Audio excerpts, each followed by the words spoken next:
আসসালামু আলাইকুম ওয়া রাহমাতুল্লাহি ওয়া বারাকাতুহু।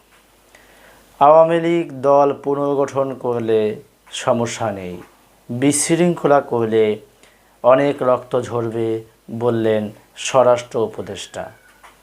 সোমবারের মধ্যে লুট হওয়া অস্ত্র জমা দেওয়ার নির্দেশ।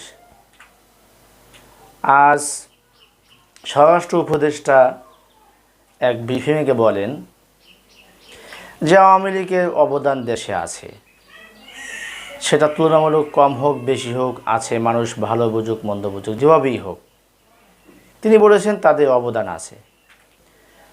দর্শক, এই অবদানকে ঘিরে যদি তারা দল পুনর্গঠন করে, সামনের যেই অন্তর্বর্তীকালীন সরকারের যেই চেষ্টা চলছে, যেই অভিযান চলছে, দেশের স্বাভাবিক পরিস্থিতি ফিরিয়ে আনার পর নির্বাচন অনুষ্ঠানে তারা যদি যোগদান করে, আওয়ামী লীগ অন্যান্য দলের মতো তারাও যোগদান করতে পারবে।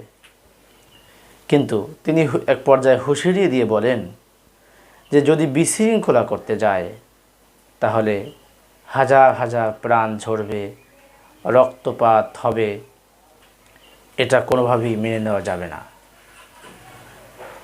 তিনি আরও বলেন যে এই প্রধানমন্ত্রীর পদত্যাগের পর যেভাবে লুটতরাজ হয়েছে, যেভাবে ডাকাতি হয়েছে, যেভাবে বিভিন্ন থানায় হামলা হয়েছে, অস্ত্র লুট হয়েছে, এগুলোকে জমা দেওয়ার জন্য বলছেন সোমবারের মধ্যে।